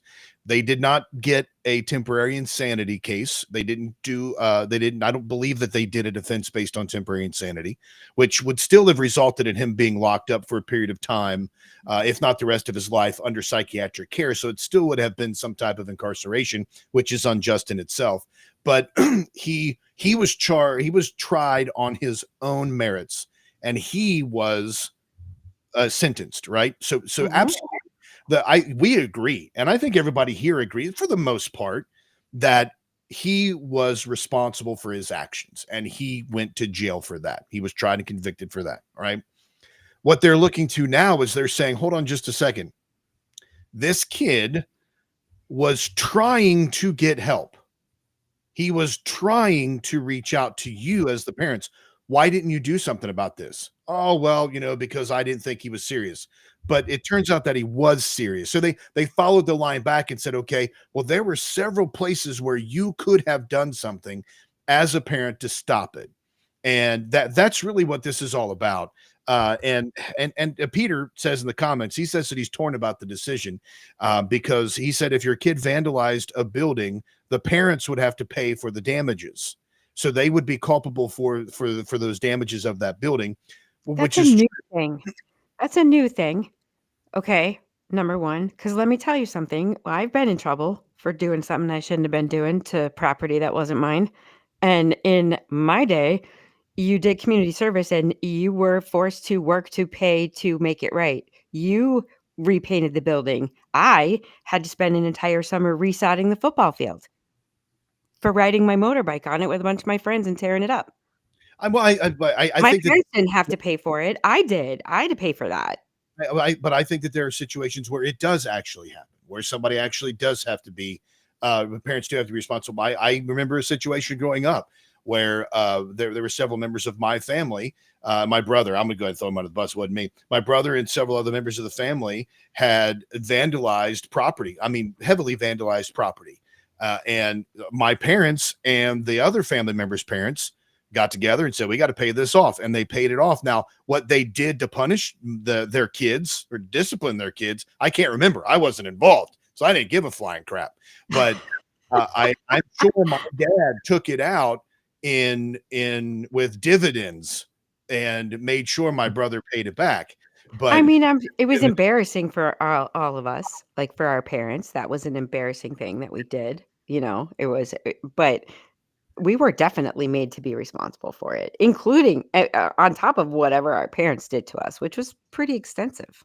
I'm going to jump off the deep end here a little bit because this kid was 15 at the time of the school shooting. Mm-hmm. Yeah. By this time, according to what many in our society say, this kid has the ability to go out and make decisions about his body. He has decisions to make about his vaccination status. He has the ability to make decisions about whether or not he wants to change his sex or what his sexual identity is. He has the ability to go out and have medications, but he doesn't have the ability at the age of 15 to go out and get help. At the age of 13, you're allowed to sue your parents for emancipation. But So, I'm saying, like, I if just you looked it up. He was 15 right, at the time of school shooting. So at 15, this kid doesn't know how to go get help. He doesn't know how to go talk to the guidance counselor. He doesn't, like you said, Aaron. But I mean, like, but we're not talking about him. We already mentioned that. We already think that yes, he should have done this. However, there is I honestly have an issue with people. I say people. I honestly have an issue. Parents need to be held responsible for the things they do to jack their kids up. If a parent, has emotional or physical or sexual abuse against a child, or if they have emotional abuse against a child and the child does harm themselves, that parent is culpable for the damage they cause their kid. yes. And I let me remove like sexual predation out of that, because that's absolutely something that we all agree on that parents should be responsible for if they their kids.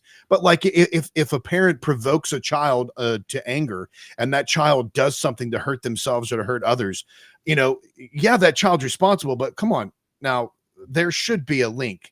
And I think we're beating a dead horse, Eric. I'll give you the last word on this. No, I'm good. I think essentially we agree. I just think it's really hard. Where does that responsibility end? Right. Your kids can make a lot of bad decisions. And at some point you can be the best parents in the world and still have a child that is a complete drug on society. And you can't hold good people responsible for bad things. So that is something also you all could sound off on. Go to breakdradio.com, click on the mic in the bottom right-hand corner. We will be happy to play that here on air. Real quick here for all you Trumpers out there that love the Don. Trump tells reporters that he will not sign a national pro-life law. Former President Donald Trump announced that if elected to a second non-consecutive term in November, he would not, I repeat, not sign a federal pro-life bill into law. The presumptive Republican nominee also expressed his opposition to Tuesday's Arizona Supreme Court ruling, which upheld an 1864 law protecting almost all unborn children in the Grand Canyon state. On an airport tarmac in Atlanta Wednesday, a reporter asked Trump, would you sign a national abortion ban if Congress sent it to your desk? No, the former president replied while shaking his head.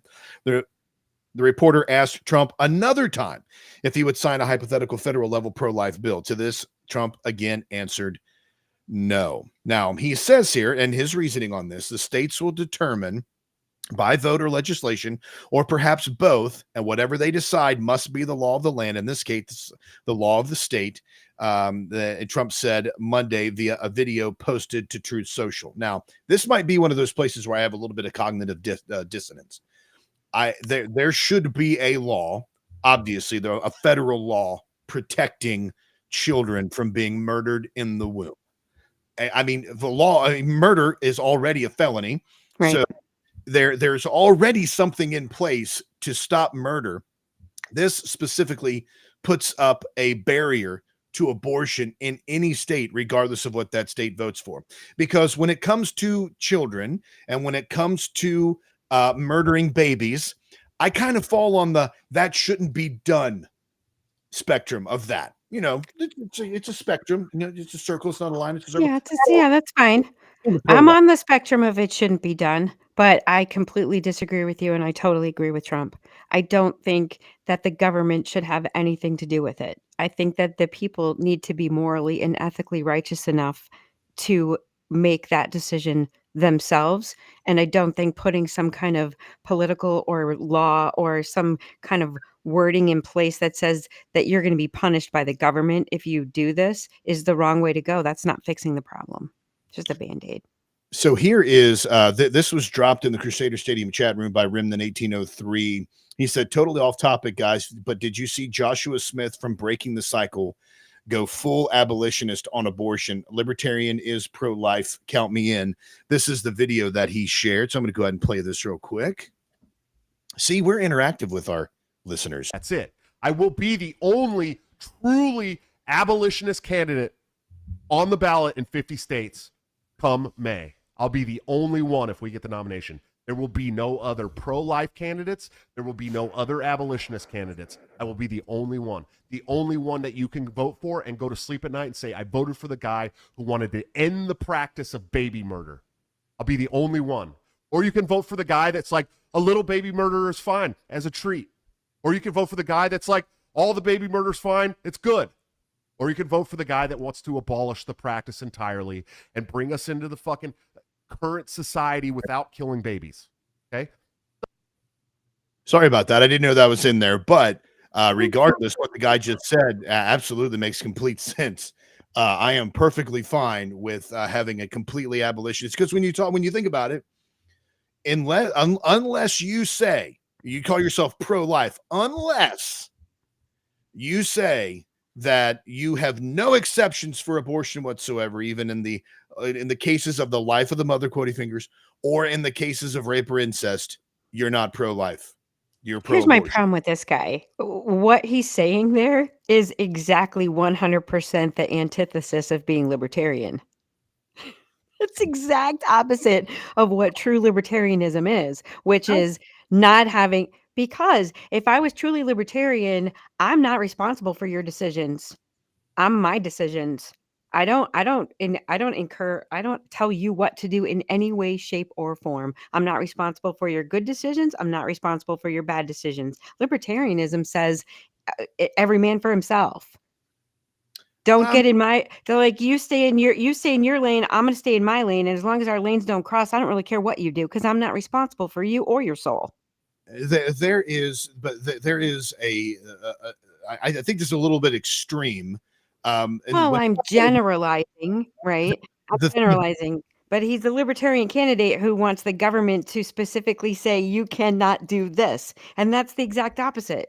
Like you can't murder. I mean, like you. Well, that's already a law. That's already. He's saying, that's already there. Just enforce it. If I'm a libertarian, I say you have a right to do what you would like to do with your body. If you want to inject your body with drugs, you have a right to do that. Okay. Right. But when you impact somebody else, that's when my principles of liberty kick in. Okay. Well, now you're talking about the real problem where no one is going, because the real problem is you need to define when life begins. Like Peter Serafin said, if you don't define when it's life, then you can't solve any problems by saying there's no abortion. Okay. And I think the other thing that you got to look at too here, Aaron, is you made a statement that if you're not against all abortion, you can't be considered pro-life. And I agree with that statement 100%. Where I differ in your opinion is I believe that Trump is making the right comment about the federal government needs to stay out of it. Stay out of it. They have no place in it. The federal government has no place in these everyday decisions. That is up to the state's rights. So then that's where I disagree on that. I think there should be a national amendment to the Constitution that says murdering babies is wrong. Forgive me for being the guy who says murdering babies should be built into the fabric of our nation. But wow, no, Yeah, that's I know. that's the The biggest bunch restaurants of are that way. BS we've heard today. Give me a break. Yeah. Now back to my previous point about libertarianism. We can't let that one stand though. That's not fair. What's not fair? You just said that the federal government should make an amendment that says murdering babies is wrong. Am I wrong on that? Did you say that? I did say that. And the fact of the matter is that our Constitution and everything. Full stop. I said, I think the federal government should have built into the fabric of our Constitution an amendment that says we should not murder babies. Did I say that? Yes. Okay, there we go. Boom. Then I didn't misrepresent you.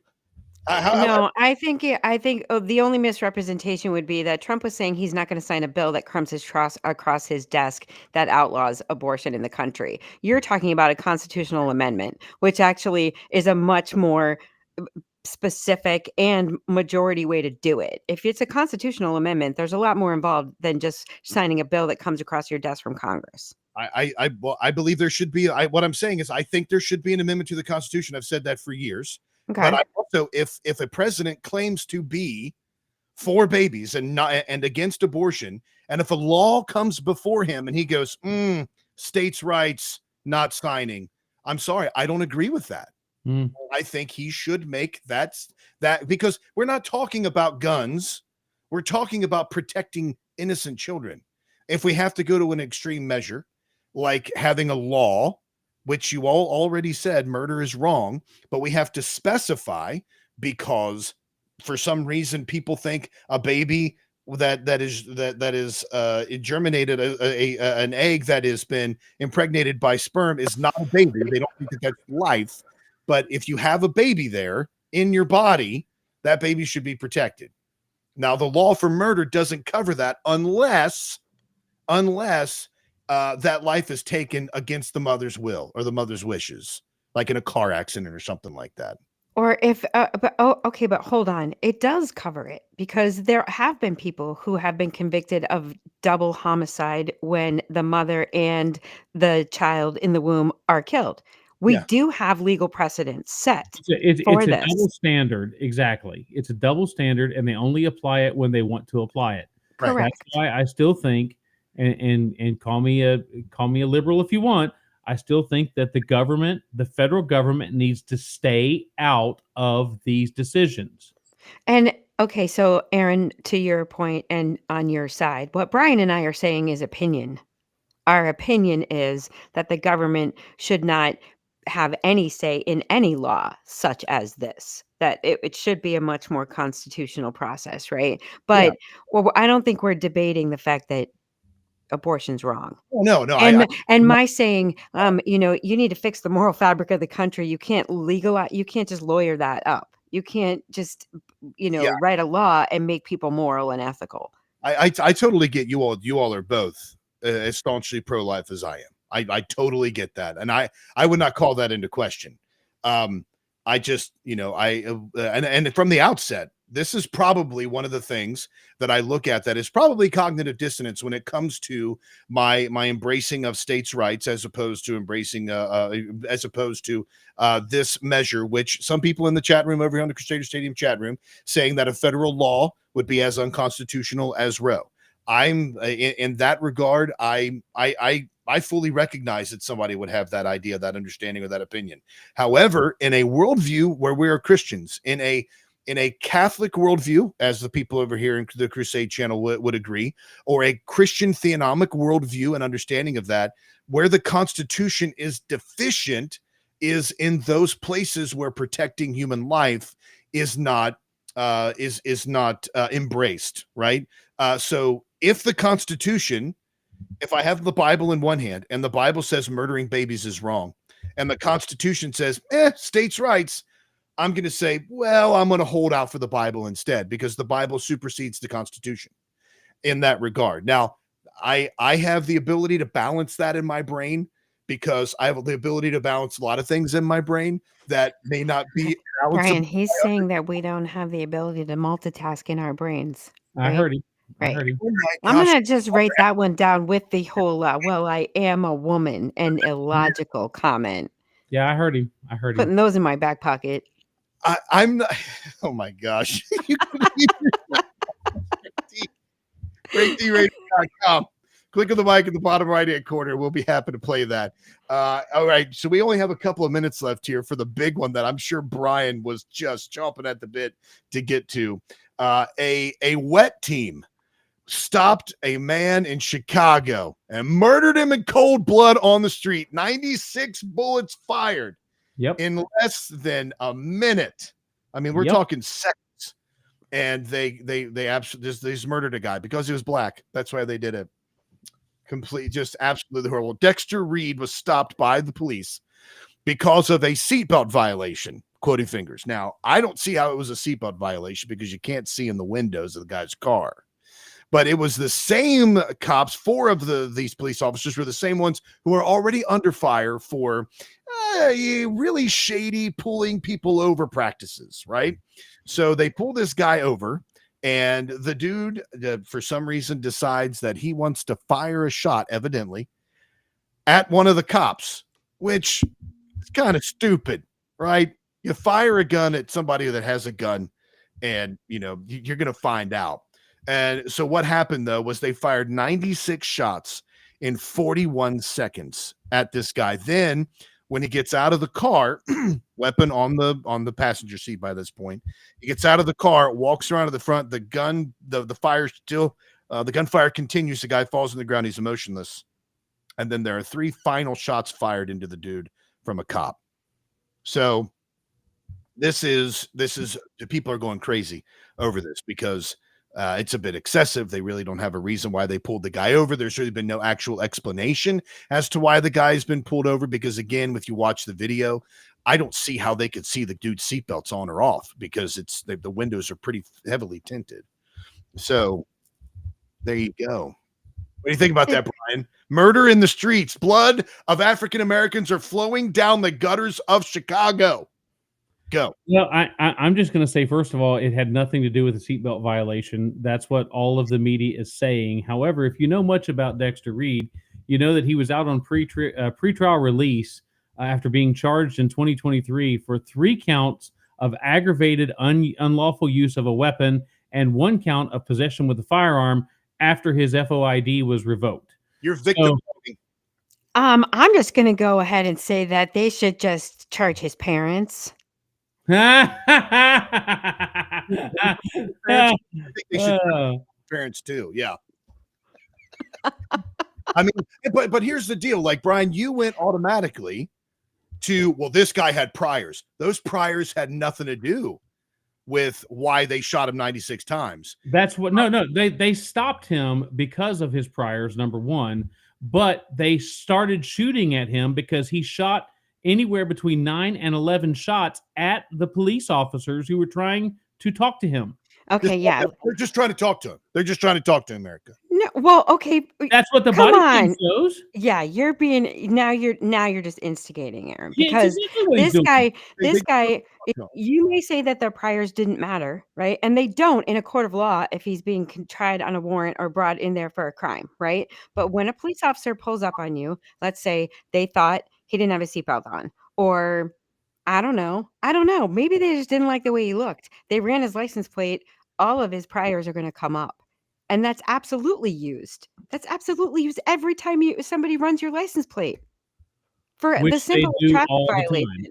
And the you fact of the are matter allowed is, to use the seatbelt to pull someone over. They can, I don't know how dark the guy's windows were. I'm not going to assume that they could see. But if you can see in the windows, you can tell whether or not someone is wearing their seatbelt. They also know whether or not you have it just clipped behind you or whether or not it's going actually around your body. Right. And then if I'm fired upon, empty the clip. well, and I'm going to say one thing else. They said there were 3 officers that shot 96 times. 3 officers that shot 96 times. Most service handguns, Glock 22s, carry 15 bullets. That means 3 officers had to reload twice. 1 officer had to reload 3 times in order to fire 96 shots. And I don't think that's possible. Not in 41 seconds. No. Not in 41 seconds. That is not even remotely physically possible. Well, I'm going to have to go ahead and kind of I disagree. Here's where Aaron tells us we're wrong. Yeah, we're wrong. This is the part of the show where Aaron comes out and tells us how wrong we are. And then before we can defend ourselves, he says, "That's it for today, folks." That's the entire show. I'm always right. And this is actually the end of the show today. And I'm going to let you all have your final say on this. I'll just let your comments hang out there. And I'm not even going to rebut anything until the after show if we do one. All right, folks, this has been the breakdown with Brian, with Aaron, Brian, and Erica right here on the Crusade channel, also on Mojo 50. I will say this before we do bolt out of here. The dude shouldn't have fired at the cops. I mean, that's just stupid because like you see these videos all the time and you see sometimes you're like, that's unjustified, but they fired on them, on the police officers. I mean, seriously, you've already got, you're surrounded by cops. That's not smart. All right, folks, we'll see you next time. This is The Breakdown. Thanks for everything. And make sure you make Christ supremely valuable.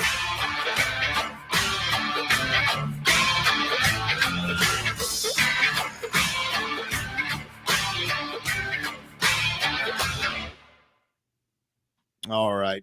So over in the Crusader Stadium chat room, Iacona said, it's your show, so you're right. If we don't like it, get our own shows. I don't want my own show.